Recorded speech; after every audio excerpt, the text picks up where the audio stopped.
Hello everyone, good morning and thank you for joining me in today's webinar. So it's the beginning of a new trading week, the second week in the new year 2025, and it's gonna be an awesome webinar today. So we're gonna discuss everything about markets, we're gonna discuss the economic agenda and what do we expect,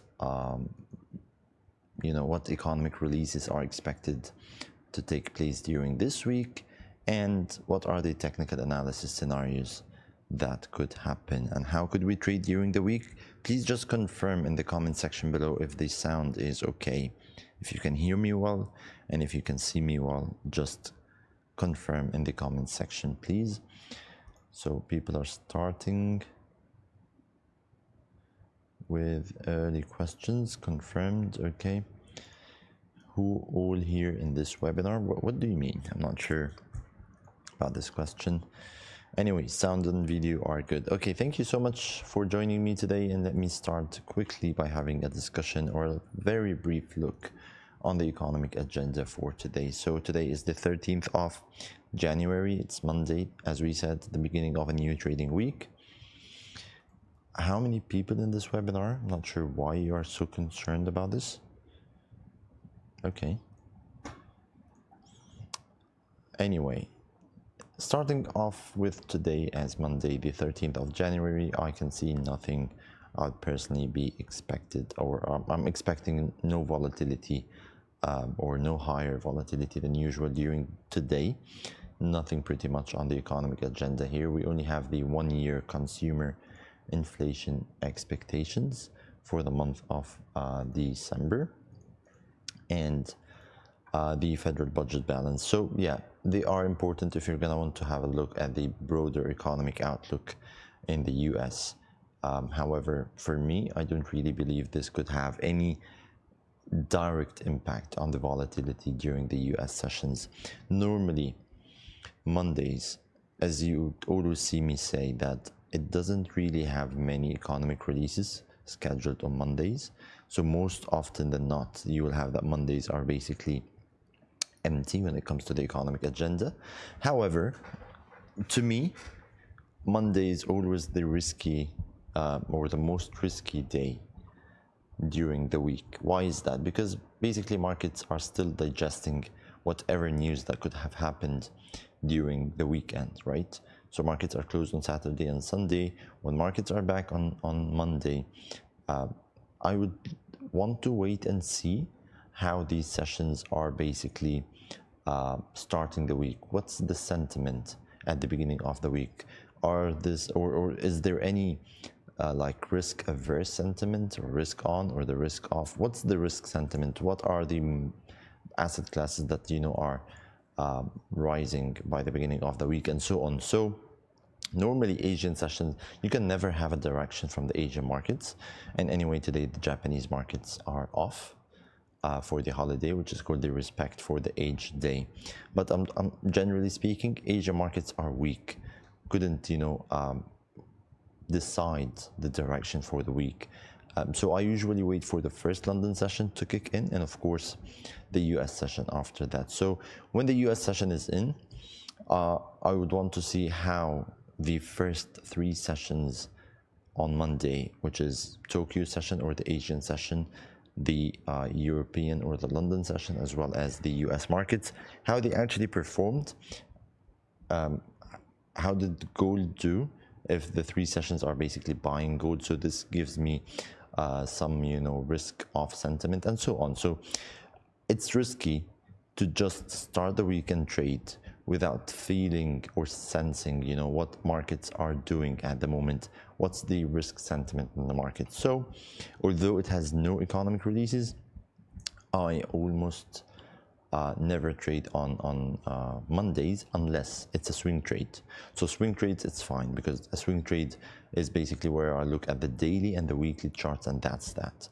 But when it comes to intraday trading, I don't do it on Mondays. I could just start on Tuesday when markets are well open, or maybe the end of the first day, which is Monday. I mean, by the end of London session and the US session, I might trade if there is a really good intraday opportunity. But other than that, I don't really advise that you could trade on Mondays, unless, again, if it's a swing trade. Okay, moving forward to Tuesday, the 14th of January. Nothing so far. The German and the European ZEW economic sentiment. Yes, this is important because recently, let me have a look on the trend on the economic sentiment here. I'm not sure if you will be able to see this or not. Yes, you can. As you can see, let's say that since June, the economic sentiment has been edging lower for some time. So generally what we are having in the Eurozone is that the sentiment in the economy is not really good, and markets would want to know if this trend will continue or not, because the last set of data or the last release was basically a little bit better than expected, or a little bit better than the previous one. So yeah, it has been trending in a low figure for quite some time, which is not really good at the moment. Okay, so this is important for the London session for tomorrow. And we're gonna discuss the PPI, or the Producer Price Index, and this is one of the rare times that the PPI, or the Producer Price Index, is announced before the CPI, and we'll get to that in a moment.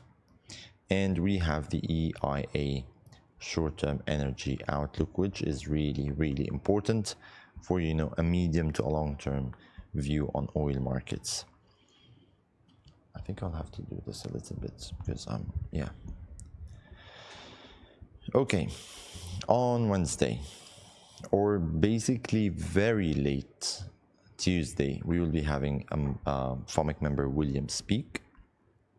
And yeah, it's really important to try from now on to track the speeches by the FOMC members. Guys, please don't send me any live account details here. Don't ask about the bonus. So yes, if you attend, you might have a chance to win the voucher or the bonus or whatever it is. However, we are not here just, you know, giving out money. So you have to be a trader. You have to be someone who is really concerned about markets, who want to learn, and so on. And just having, you know, an extra voucher or bonus is the cherry on top of the cake. But we're not, if you're just here for the money, or you know, don't. Based on your statement about trading from Tuesday onwards, do you think that it's better to have these sessions on Tuesday instead? Actually, no, because during the session, we don't really discuss intraday trades. We discuss, you know, the general outlook for the week, right? So even if Mondays are not so good for intraday trading, because volatility might be, you know, all over the place, but generally I'm just giving you a weekly outlook of how things could take place, you know, during the week. Okay, moving forward to Wednesday, as we see, we have the FOMC member Williams. We have the CPI from Great Britain. And for the CPI on a yearly basis, it's expected just to come around the same level, which is 2.6%. And here we are on Wednesday. It's the CPI day for the US markets. So as I just said, normally what happens is the CPI comes out first, the following day comes out the PPI. This week would be somehow the other way around. So we'll be having the PPI on Tuesday, and on Wednesday we'll have the CPI, the core, and the CPI, or the headline, and the inflation numbers, core and the headline inflation. Okay, so for the core CPI, it's expected to come around the same level of 3.3%, and for the headline inflation, it's expected to move higher a little bit. Those figures, as expected, has one result on markets. It will boost the dollar higher and higher. No words about it. Why? Because as long as inflation is moving higher a little bit, if you look at the CPI and the core CPI on a yearly basis, look at how it has been edging higher again recently. So it was, moving lower, really good. The lowest we reached was actually 2.4%. That was in October. In November and December, October, November, December, we were actually moving higher. So from 2.4 to 2.6 to 2.7, that's for the headline inflation or the CPI. When it comes to the core CPI, again, it's not moving higher, I would say. So it jumped higher to a 3.3% in October, and it has been there ever since. If this is not persistent inflation or sticky inflation, I don't know what else is.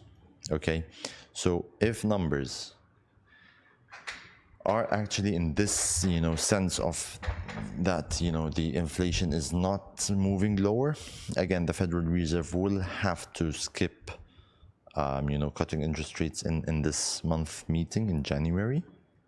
And we'll just have to wait and see. This will definitely boost the dollar higher for expectations by markets that the interest rate will be higher for longer. Okay, so this is pretty simple. One of the data releases that you can actually trade. Whenever you have the data, just see the actual results, and you will definitely know if markets will be happy with this or not. Okay, of course, on the other hand, if we find that inflation is somehow moving again lower, so let's say on the core CPI, if instead of 3.3, which has been there for 3 months, if it came around 3.2%, yeah, maybe that could give some retracement, on the dollar index, lower, I mean. And for the CPI itself, if the previous number was 2.7, basically I never focus too much with the expectations or the forecasts. Okay, I focus with the previous number, so 2.7. If it came 2.8, actually this is still higher inflation, even if it's still lower, than the forecasts. So I would compare the CPI with the previous number. The previous number was basically 2.7 for November, right? The reading for December will be really important. If any higher than 2.7, buy the dollar. If any lower than 2.7, of course, we'll check other releases. The monthly as well is really important, but any lower than 2.7, basically, I might think of selling the dollar. And we also have Kashkari from the FOMIC team with another speech, and Williams again. So Williams will be having 2 speeches on Wednesday, one before he sleeps and one after he wakes up the following day. And the crude oil inventories will be announced as well on Wednesday, right? Okay. So on Thursday, manufacturing production from the British economy is important, not so much, but I'll be personally looking for that. The ECB publishes the account of monetary policy meeting, which is the meeting minutes for the ECB meeting. Housing starts, the jobless claims, the retail sales, and the Philly Fed employment. So I would say Wednesday is the most important day because we do have the CPI from the US economy, and Thursday is pretty another day of expected high volatility, or we might see some higher movements on Thursday. Moving ahead to Friday, again, Williams have another speech. So actually Williams this week will have a tough, a packed schedule. So a speech here on Wednesday, which is actually Tuesday for him,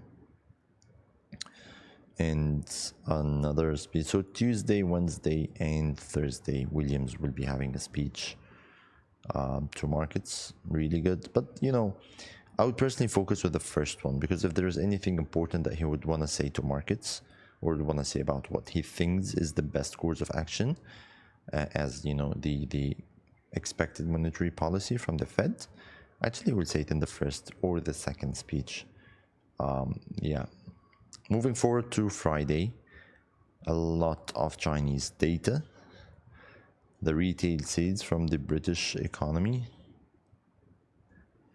and the CPI from the Euro economy as well, 2.7. So yeah, the trend that we have been seeing recently across the inflation figures in many countries, or let's say the top, is that inflation is not going down as desired, right? The core CPI on a yearly basis in December is expected to show around the same level of 2.7%, while the headline inflation is expected to move higher, somewhat like the CPI from the US economy. So the headline inflation is expected to move higher, while the core CPI is expected to come around the same level. This is bad news for the US economy, but much worse news for the Eurozone, because at the end, even if the US economy is facing higher inflation or persistent inflation, it still has good growth numbers. When you look at the US economy as a whole, because economic analysis is just not one indicator, but many things. When you look at the GDP, it's actually expanding. When you look at the consumption and the sentiment generally in the economy, it's doing good. And we have never heard about the soft landing or the hard landing discussion for some time now. So it's a soft landing with just some persistent higher inflation so far. But when it comes to the euro economy, no, it's a definite stagnation. So you have high inflation, you have economy contracting, so it's technically a recession with higher inflation. And look at this, 2.7 since October has been the core CPI, or is it the core CPI on a year-over-year basis. Okay, and when it comes to the headline inflation has been edging higher since October as well. So since October, core CPI is just flat, and the headline CPI is moving higher from 1.7 now is 2.4, and even more expected to show at 2. That's 2.4. That's the expectation, basically for the month of December. And we're gonna end the week with the housing starts in the US economy. Okay, I personally have got tons of questions about what's happening in the US, California fires, and Los Angeles, and how this could actually affect markets. And just to sum up real quick, this will actually affect the US stock market more than the broader financial markets. This is how I see it, because you will have to deal with this. It's not a global risk, right? And it affects the stock markets in a way that you will have to look at sectors. First and foremost, the insurance sector is really going to be affected, right? 100%. Tens of thousands of houses will be claiming for insurance. This will definitely add a lot of pressure on the insurance sector, and surely any stocks in the insurance sector will be affected. You will also have some, effects on other like energy companies and so on. So I would want to make sure that if I'm giving some advice to anyone, to invest at the moment in the US stocks, you will have to be really careful with which stocks you are actually choosing, because some sectors will be definitely and highly affected by this. But the general economy, I don't really see it as, a global risk to affect the whole market, because I cannot tell you, okay, go buy gold as a safe haven because we have a fire in Los Angeles or California or anyway, unless things go way out of control, and hopefully not.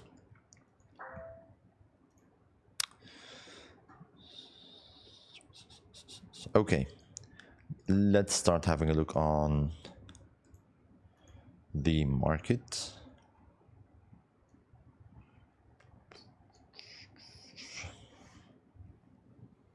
Why is trading view so lagging today? Is it invalid symbol? Okay.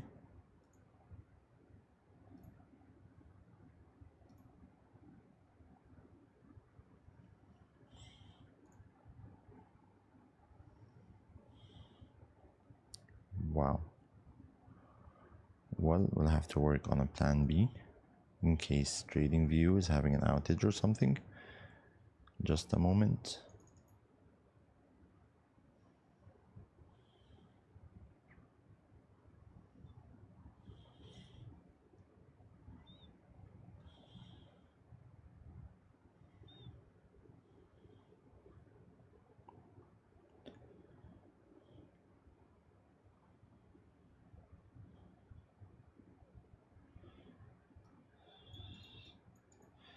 My screen seems very blurry. I don't know, is it just me? Yeah. Please let me know in the comment section if this is an issue he's only having, or do I have an issue with my connection here?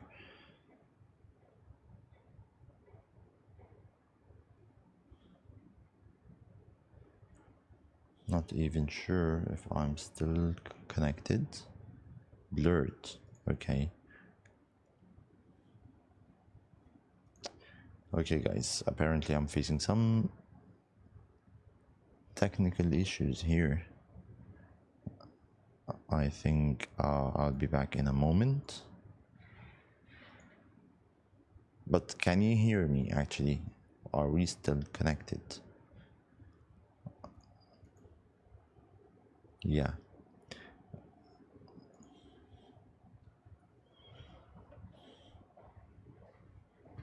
Okay guys, just give me a moment. Let me check what's going on here. And I'll be right back with you. Okay, so bear with me. In a moment, I'll be back. Thank you.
I'm back. Please let me know if everything is working fine right now. Not sure why we had this hiccup in the internet connection here, or maybe from TradingView, because if it's something from the connection itself, I could have lost connection with you guys. But I think it's something with TradingView. I just closed this whole thing and reopened it, and here we are. Okay, better. Thank you. Using one chart will be better, of course. But yeah, let me start. Oh god, okay. The whole thing just... Okay, starting with the dollar index here on the weekly time frame. The previous week was pretty bullish, very bullish. Why is that? A bullish candle is basically one that closes with a higher high and a higher low, right? This one is basically a higher high, but not a higher low. During the previous week, we went as low as 107.85, which completely engulfed the previous body, right? The previous week. However, we went again higher and closed higher. This is what we call as liquidity grab. So we went lower, we got some buy orders, so we went again very much higher and closed bullish. So this, some people would say, okay, it's not really bullish because we have this long lower wick. I would argue with this. I would say no, this long wick is something that shows power, because we went very low to 107.80 roughly. However, we were still able to move higher, break the previous high, form a new higher high, and just close, you know, the whole candle on a bearish, on a bullish tone. So what are the expectations as per the weekly time frame? Okay, the weekly time frame is here, right? The previous high is 110. That was the previous week's high. Of course, you know my rule. Whenever during the week we form a new higher high, it's a definite buy, right? So I'll be waiting for a break above 110, and I'll think of buying the dollar. However, again, as you know, this rarely happens at the beginning of the week. What happens is, normally, but by the beginning of the week, the dollar will just move sideways a little bit, even retrace a little bit to form the lower wick before moving higher to form a new high for the week, and even a higher high than the previous week. So I'm a little bit bullish.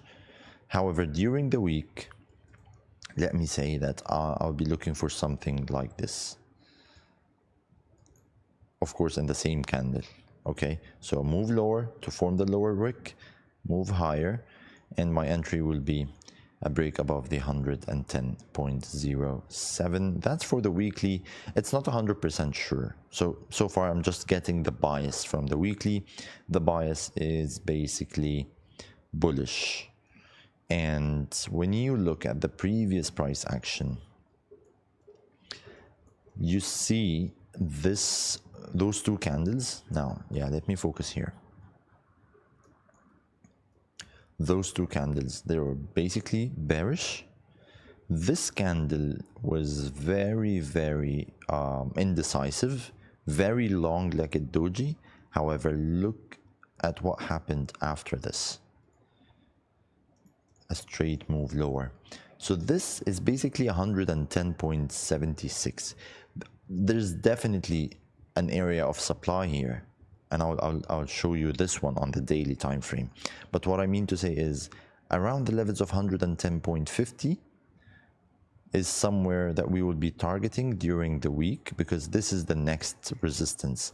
However, this candle is basically what we call as the path of least resistance. This candle was basically we didn't have, you know, any levels during this candle, so it just went lower. It's a clean price action, and during this clean price action, you expect prices to move higher again to grab the liquidity up here. So this basically adds to my bullish bias on the dollar, is that, yeah, we might see one or two more bullish weekly candles before starting any retracement. And even more, no, not so much, but you know, this impulsive move, we had a retracement. No, this is way higher. Okay, anyway, disregard this, because this gives me a target of around 112. Still a little bit early to talk about this, but anyway, what I want to say is I'm basically bullish, like 70-80% as per the weekly time frame. When it comes to the daily time frame,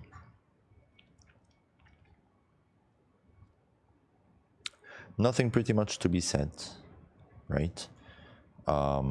Previous week we had series of bullish candles here, higher highs and higher lows. We stopped around here a little bit.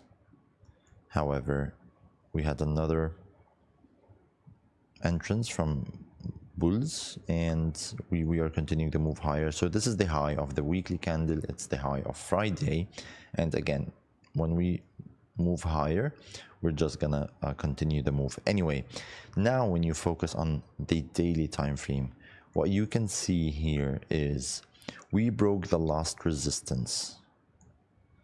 On our way up, that was our resistance. We moved lower, broke higher, didn't retest yet. So maybe if we're gonna head lower for a retest, this is where I'll be looking to buy the dollar. When we move higher and break the previous week's high, I'll be looking, you know, to add more positions here. and continue the move lower, higher. Okay, so this is what I basically expect that could happen.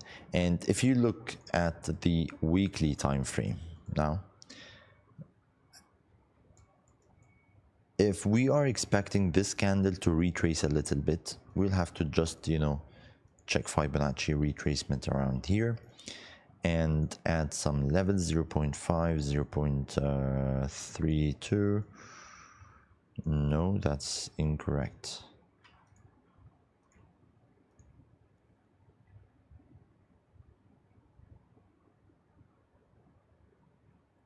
Wait, let me...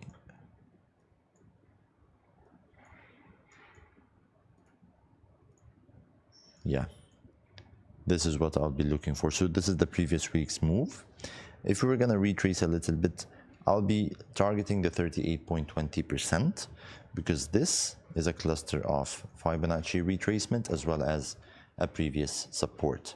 So this is a good area to buy the dollar index during the week, 109.30. Of course, if we just move higher above the previous week's high, we just continue. It is what it is, okay?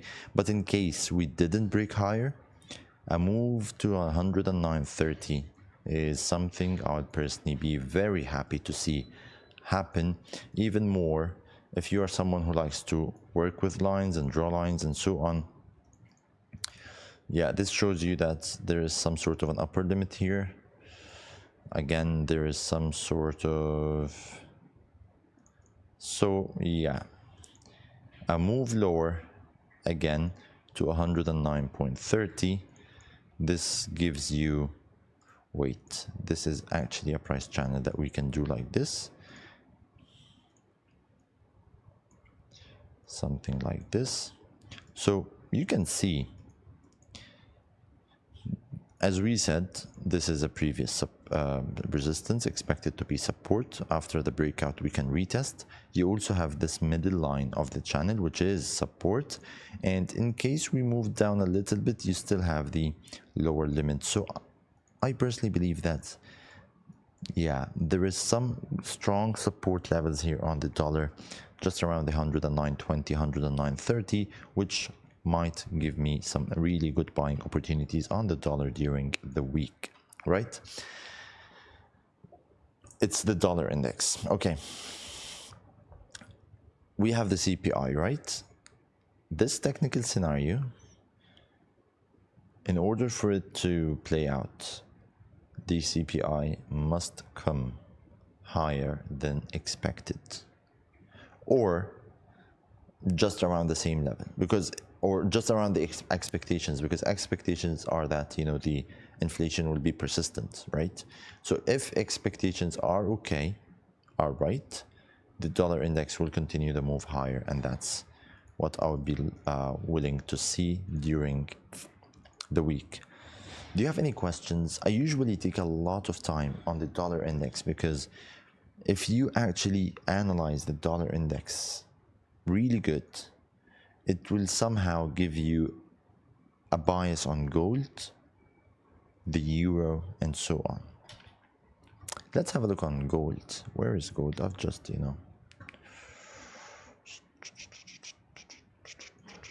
yeah, it's DXY.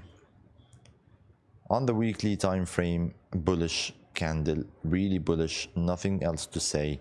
We were moving lower, formed support around here, indecisive candle, slightly bullish candle. This one is a bullish candle. I cannot say slightly, it's a higher high like this, and as well as a higher low. Look to the left hand side. Do we have anything to stop the price action from the current higher move? No, we don't. And yes, if you are saying that Muhammad is expecting both the dollar and gold to move higher, and we cannot see that because, it's an inverse relationship. No, it's not an inverse relationship. Do you want to know why? Because during the last week, they both went up. So on the weekly candle, this is a bullish one on gold, and on the dollar index, this is a bullish one. Both actually have been moving higher for the past 2-3 weeks. So although it's sometimes an inverse relationship, it's not a complete relationship. And yeah, so they are not fully committed to each other somehow. To the left hand side, this is a bullish candle. After a bullish candle, left hand side price action, we will be at least targeting the level between 27.14, let's say 27.15, wait, and the 27.26. You see this?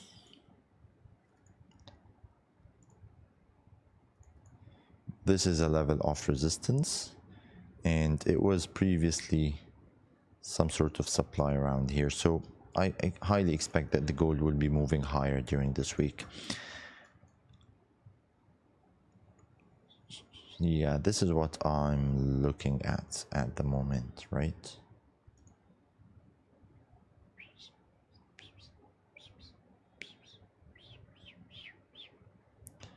Wait, this is a supply zone. However, the supply zone didn't touch the preferred version. This is the preferred version of the supply zone, where you just focus on the bodies of the base candles. But it touched the wider version. When you work with the wicks, you can see it touched it briefly.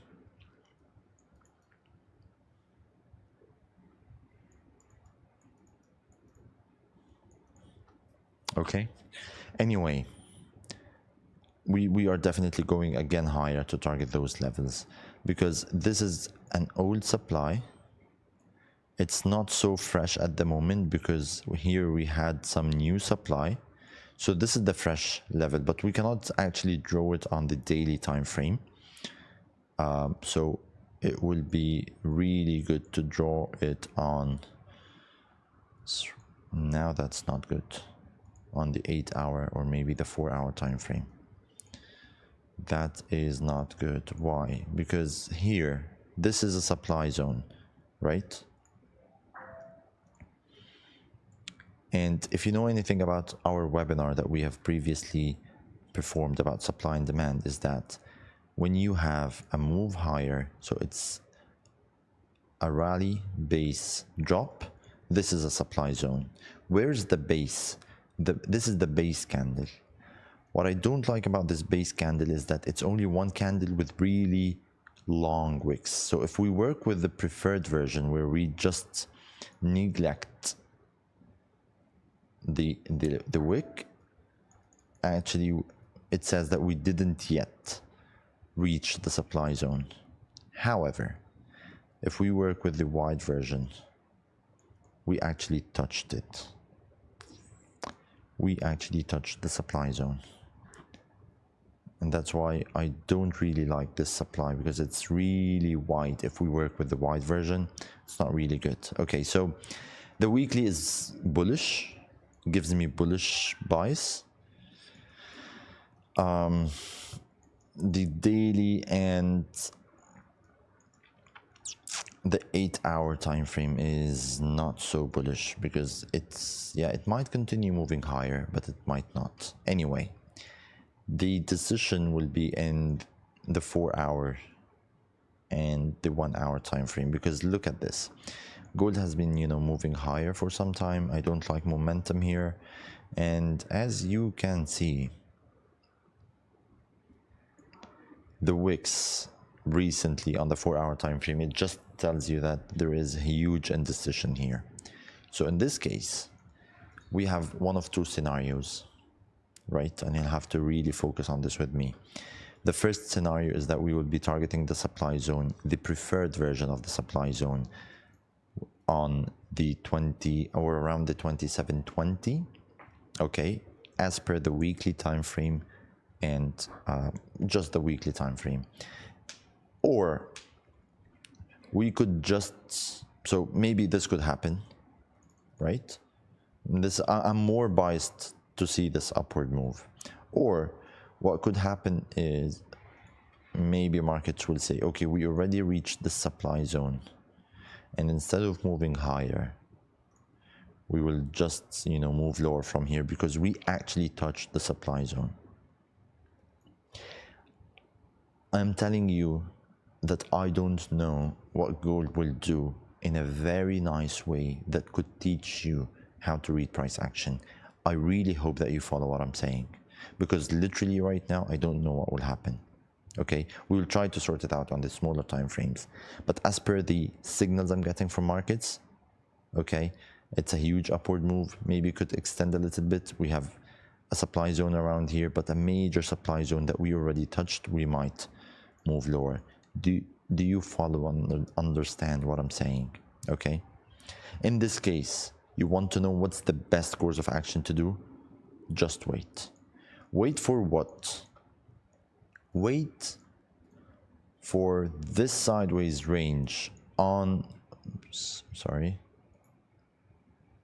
wait for this sideways range on the 1 hour time frame to resolve, because what we do have is, we said that maybe we already reached the supply zone, right? If we reached the supply zone like this and we formed support here and we bounced off support, if we break support, it's a lower low. So that's the support I'm talking about. 2684. Look at how many times we have rejected those in the previous couple of hours, right? If we break it by the beginning of the session or beginning of the week during today's sessions, we are definitely going lower. However, the other scenario is we moved higher, touched supply, formed support, we had resistance. If we respect the support again and move higher, we will definitely continue higher. So that's the first scenario, that's the second scenario. It all depends on the price action around this level, which is this level, which is this level. So, to cut it short, if we break resistance, we'll move higher. If we break support, we'll move lower. I know this sounds so naive, but when you understand the science behind it, why, if it broke below support, we are just reversing it throughout the week, and if it broke resistance, we will continue moving higher. I wouldn't really focus on this resistance so much, but my range will be this one. So let me do it. Where's the last support? This one, which is actually being created at the moment. By the beginning of London session, we are rejected the 2685 and moving a little bit higher. Okay, and where's the last resistance? Yeah, you could take this one, but what happens if we break this resistance but rejected this one? And it will just be a wider range. It wouldn't be really good. So in this case, I would work with this one. So between 2685 as support and 2696 as resistance, I'll be waiting. If we break above 2696, remember the supply zone that we talked about, the liquidity here, this needs to be filled, right? So we will definitely move higher. If, however, we reject it and we just broke support, so remember this one, which is the wide version, okay? So we will be, rejecting this supply and we'll just move lower. So literally everything could happen. Just wait for price action. Never take a step ahead of price action, because prices move how they want to move anyway, right? You just wait, you just watch, and according to what the market does, you're fully prepared either to take a buy or to take a sell. Crude oil, we have been talking about crude oil for the past couple of weeks. We rejected this major support. We are forming a higher high, right? And it looks bullish, bullish, bullish, nothing else I would say. Any downward move on the US crude oil is just to be bought, right? We do have some resistances here. Yeah, but I think we will just pass it like a piece of cake. So we have a target 78, 87, and 80.54.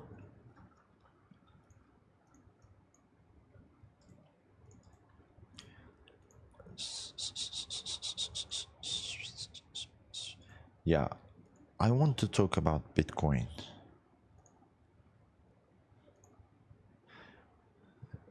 If you actually understood what I've just explained on gold, you will really know that Bitcoin during this week could give us a really good shorting opportunity, because this is what's happening here. It's definitely a top, right? Definitely a top.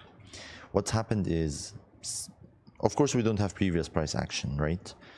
But anyway, some sort of supply was here. We moved lower, and after doing, now we have created support, last resistance, and we are moving lower. This is exactly what's happening here, and maybe it will be more visible on the line chart. This is support. This is my last support. This is my last resistance, exactly like what gold is doing at the moment. Just imagine that we break support. Believe me if I say Bitcoin could go as low as $79,000 or $80,000. Of course, not during the week. It could happen if selling, intensifies, but not during this week. Maybe during the next week or something, right? Yeah. If, however, we rejected support, we're just going back to the highs.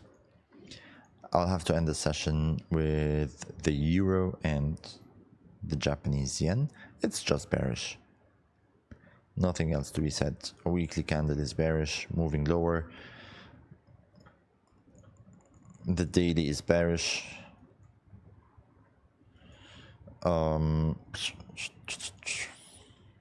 It's not really, yeah, it's bearish. It will continue moving lower, but momentum has been, weakening a little bit recently. So in this case, I think we will want to wait for a reversal, a proper reversal. Where could we get this from? Maybe not the, yeah, maybe the daily. No, not the daily, maybe the weekly. No, guys, it's bearish. This whole weekly candle will just be moving lower. Bearish. Don't think of ever buying the euro. Never buy the euro. Like, literally, it would be the worst trade in your trading account.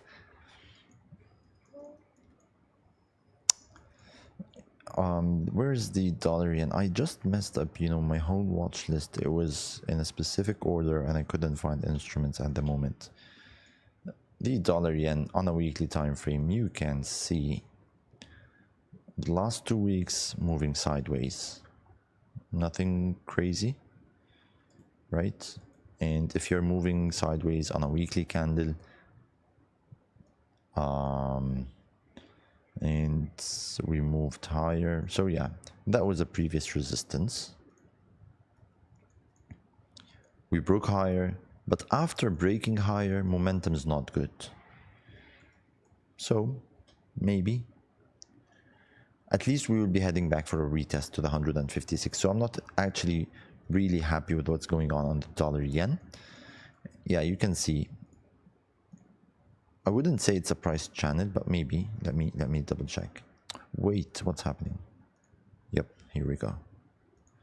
Yeah, it's actually a price channel. So after a sharp move like this, boom, losing momentum. Momentum is weak here. Divergence, very bearish divergence. So I'm not a big fan of buying the dollar yen, and I wouldn't really sell as long as actually the dollar is strong. So you have a currency which is really strong, which is the dollar. I do expect that the dollar will continue moving higher. So why would I sell dollar yen only on the bet that the Japanese yen will be stronger? It's a weak bet. I mean, what are the probabilities? Why would I do this? I mean, there are better opportunities in the market. Weekly supply zone. Yes, it's a weekly supply zone, 100%. 100%. But yeah, not, this is a weekly supply zone. Whether you use the wide version or the preferred version, we still have way to go. But you know, after a sharp move higher, prices are moving lower. Maybe we will stop a little bit for a retracement before moving higher. So eventually we will target the supply zone, but maybe not now. Because if we moved lower, currently we're 157, if we moved lower to at least 155, this could give you the retracement that I'm actually waiting for, you know, on, let's say, the daily time frame. This is, you know, yeah, this is what I'm talking about. So maybe we'll just stop a little bit on the way higher, grab some momentum, bullish momentum, and continue to move higher. I think I'm done. This is my first time attending your session and I learned so much. Thank you. That's a pleasure. That's good to hear. How often are these sessions? Every Monday. Same time, 12 p.m. Dubai time. Not sure where are you following us from. Hopefully it's you know, in a good time zone where you are. But yeah, every Monday, sorry, by the beginning of the week, we just have a look deeply on markets. Here is 9 a.m. Okay, that's some serious commitment, waking up for the markets. Dow Jones, we haven't discussed Dow Jones. A definite sell. A definite sell. If you don't know what a break of market structure is, or as they call it, the change of character is, this is purely it. Prices were moving higher with higher highs and higher lows like this. Boom. What happened here was that we broke the last low. That was the last low, right? That's what I call the point of reversal, because you can never have a lower low in an upward trend. So that was an upward trend. We broke the last low, so that was when we knew this upward trend has to stop for some time. Even more, we moved higher. We couldn't move beyond this level, right? And we even formed a lower high. So that was the lower low, that was the lower high, and we are creating moment. So yeah, it's like this, lower lows and lower highs. It's bearish, 100% bearish. I wouldn't really, but yeah, wait a minute. This is a strong demand zone here, a fresh demand. Is it fresh? No, it's not. Again, no, it's not fresh. It's not fresh, guys. Whether you work with the wide version, it's not fresh. Whether you work with the preferred version, which is the smaller one, we still touched it once, boom, moved higher, touched it again, boom, moved higher, but it will just break. It will just break. And that's the importance. I mean, supply and demand zones are really powerful when they are fresh. If they are not fresh, don't touch it, right? So that was a really powerful order flow here. Some orders were filled here again, and it's just moving lower. So what does it mean, fresh supply zone? Like this one. So that's a supply zone, demand zone. I'm sorry, it's demand. Not sure if I did say supply or not, but this is demand zone. If this happened, a move higher, and we're continue moving higher, this is fresh, which hasn't been touched before, right? Someone here bought so much that prices went higher. Maybe he didn't fill all of his orders here, whether it's an institution or, you know, investment bank or whatever it is. When prices move back lower, the same person most probably will buy again. So this is a fresh zone. Now it's no longer fresh. All of the orders have been filled. So we only work on fresh supply and demand zones. But the Dow Jones, to sum up, I'm not really a big fan at the moment. We're just moving lower, way lower. Guys, I'm seeing Dow Jones back at around 40,300. By the way, starting next week, maybe the session timing will be changed a little bit. So currently it's at 12 p.m. Maybe 12 p.m. Dubai time, it's GMT plus 4. Maybe it will be around 2 or 3 p.m. So it will be pushed forward a little bit. Is it forward or backward? Anyway, instead of 12 p.m. my time, it will be maybe 2 or 3 p.m. Dubai time. So please watch your email for any notifications about this session, just to know when I'll be doing this. Guys, it has been almost an hour. Thank you so much for attending this webinar. It has been truly a pleasure. I really wish you a successful trading week. And I'll see you guys next week. Thank you so much. Please enjoy your day. Goodbye.